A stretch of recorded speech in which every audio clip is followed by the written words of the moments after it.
Lalu bagaimana peluang timnas Indonesia melawan Korea Selatan dini hari nanti? Kita sudah terhubung dengan pengamat sepak bola Binder Singh. Selamat sore, Bung Binder.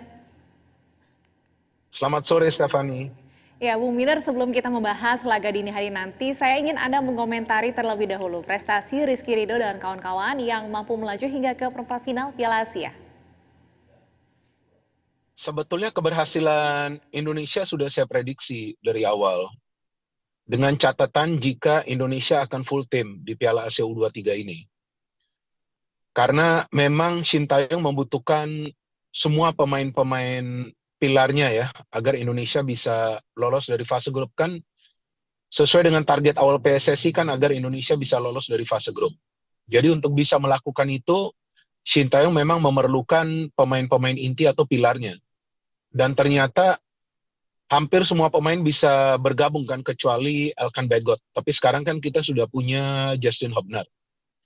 Jadi dengan komposisi pemain terbaik yang Sintayong punya, ya terbukti Indonesia bisa lolos. Dan lolosnya kan bukan secara kebetulan atau karena keberuntungan, tapi effort atau teamwork dari para pemain di atas lapangan kan kelihatan ya, dari satu pertandingan ke pertandingan lainnya. Dan mereka juga bisa mencetak banyak gol sampai bisa lolos ke babak perempat final. Bukan keberuntungan ya, artinya apakah kemenangan telak melawan Yordania kemarin akan mampu membuat skuad Garuda Muda tampil percaya diri melawan Korsel nanti malam, Bung Binder? Kalau percaya diri sebetulnya dari match pertama lawan Qatar pun para pemain sudah tampak percaya diri. Cuman kan lawan Qatar ada keputusan-keputusan dari wasit yang memang merugikan kita ya. Wasit yang di atas lapangan dan juga wasit yang di ruang VAR. Jadi kalau dari segi kepercayaan diri sih, dari first match itu sudah kelihatan para pemain tidak takut, mereka berani mengambil keputusan, berani main nyerang. Cuman sekarang kan dengan kemenangan telak lawan Yordania tentu ini akan meningkatkan ya level of confidence, tapi saya berharap jangan sampai overconfident.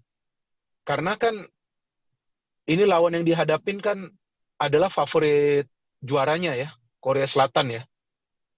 Jadi lawan Korea ini ya nggak bisa juga overconfident karena mereka jelas lebih kuat daripada Yordania yang baru saja dikalahkan dengan skor telak kan. Oke, lalu apa yang masih harus dimaksimalkan Garuda Muda nanti malam artinya Bung Binder? Kalau dari sisi kepercayaan diri, sepertinya sudah percaya diri tadi Anda sampaikan sejak laga pertama. Kalau saya melihat dari match pertama yang harus mereka asah atau mereka benahi adalah finishing. Penyelesaian akhir dari peluang yang mereka dapat. Karena lawan Qatar, meskipun tim kita bermain dengan 10 pemain, para pemain masih bisa menciptakan peluang.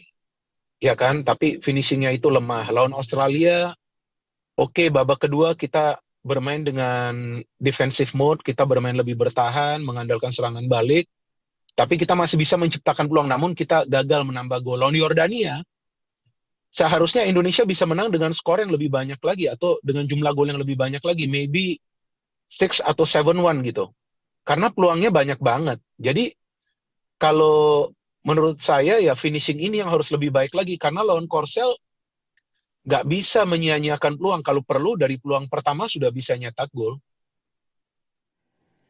Ya, Bung Binder, laga ini juga menjadi menarik karena tentunya STY akan melawan negaranya sendiri ya. Ini akan menjadi sebuah keuntungankah bagi timnas karena STY mungkin lebih tahu seluk-beluk dari tim Korsel atau bagaimana Anda melihatnya? Keuntungan tapi tidak terlalu banyak. Karena kan ini kan generasi baru juga kan, dari Korsel kan U23 kan. Artinya ya belum tentu Sintayong juga mengetahui kekuatan dan kelemahan dari para pemain. Kemudian pelatihnya ini kan juga pelatih yang belum lama juga ya melatih timnas Korea U23. Tapi tentu Sintayong paham filosofi permainan dari Korea.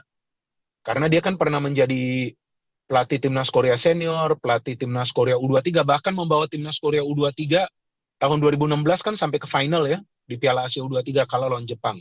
Pernah menjadi pemain timnas juga. Jadi filosofi permainannya itu dia tahu, kurang lebih dia tahu kerangka permainan. Jadi ada keuntungan tapi tidak banyak juga. Nah, tergantung lagi dari rencana permainan.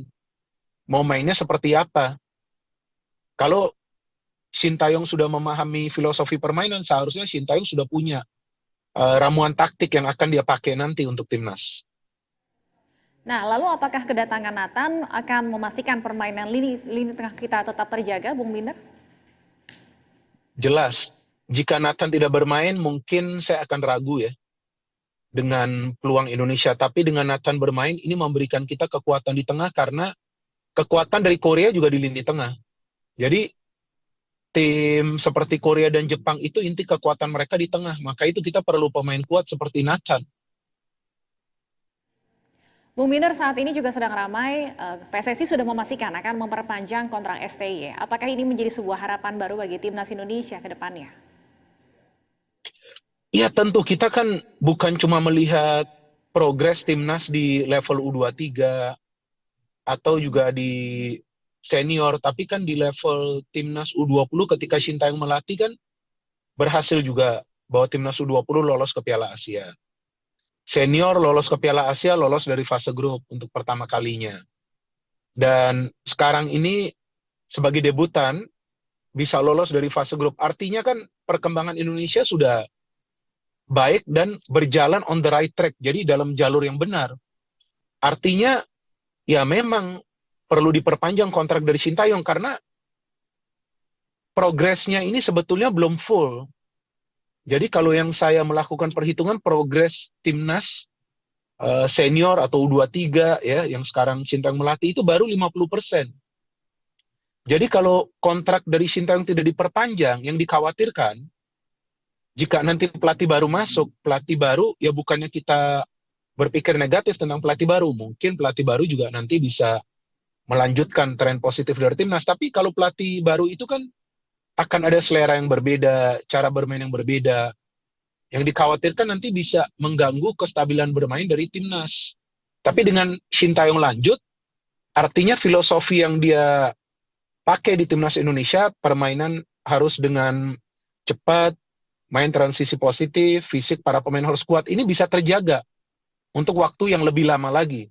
Kan kalau tidak salah 3 tahun ke depan ya, sampai 2027 ya. Nah ini sudah ideal banget. Dikasih lagi 3 tahun. Karena ini kan pemain-pemain muda. Mayoritas. Mereka masih punya banyak waktu untuk berkembang. Artinya ya memang kontrak dari Sintayong harus diperpanjang dan dia telah memenuhi target kan yang ditetapkan oleh PSSI. Jadi tidak ada alasan untuk tidak perpanjang kontrak dari Sintayong. Dan artinya pemain timnas U23 saat ini juga yang berpeluang nantinya akan bermain di timnas senior tentunya. Bung Binder, kembali mengenai laga nanti malam, apa kemudian yang harus diwaspadai timnas Indonesia, paling harus diwaspadai dari timnas Korea Selatan? Saya berharap para pemain timnas juga tidak terlena ya, karena Korea para pemainnya punya kecepatan, sama seperti pemain kita. Jadi kalau kita bandingkan permainan timnas kita dengan timnas Korea itu sebetulnya ada kemiripan. Kemiripannya di mana? Kemiripannya di pressing. Artinya pressing itu akan ada tekanan dari para pemain Korea dan para pemain kita di tengah.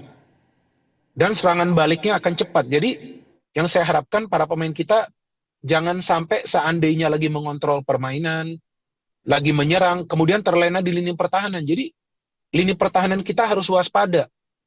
Jangan sampai kecolongan serangan balik dari Korea. Karena Korea ini serangan baliknya sama cepatnya seperti timnas kita ya kan. Karena memang timnas kita dilatih juga oleh Sintayong asal Korea kan. Jadi kurang lebih ini ada kemiripan dalam cara bermain. Nah, saya harapkan lini tengah bisa kita kuasain dan jangan sampai kecolongan dari counter para pemain Korea. Baik, terakhir Bung Binder, seperti biasa ini saya mengatakannya mungkin bukan prediksi skor, lebih ke harapan pada skor malam nanti Bung Binder. Kalau menurut Anda akan seperti apa? Kalau skor saya tidak bisa prediksi, tapi kalau soal persentase, meskipun di atas kertas Korea difavoritkan, Korea adalah tim unggulan, tapi kalau dari saya persentasenya 50-50. Indonesia juga punya peluang yang sama untuk lolos ke semifinal. Jadi kemungkinan pertandingan dini hari nanti ya akan berjalan alot gitu, akan berjalan ketat. Ini sulit banget diprediksi karena gaya bermainnya sebetulnya mirip Korea dan timnas sekarang.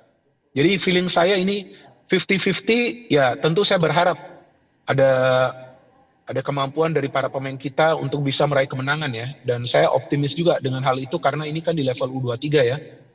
Bahkan tadi seperti yang Anda katakan, Pemain-pemain yang di U23 ini kan juga bermain di timnas senior, mayoritas dari mereka. Seharusnya di atas lapangan mereka bisa memberikan perlawanan kepada Korea. Baik, tentunya menjadi harapan kita semua. Peluangnya masih ada seperti yang Anda sampaikan tadi. Kita dukung bersama dari sini. Terima kasih Bung Binder sudah bergabung bersama kami di Berita Satu Sore. Iya, sama-sama.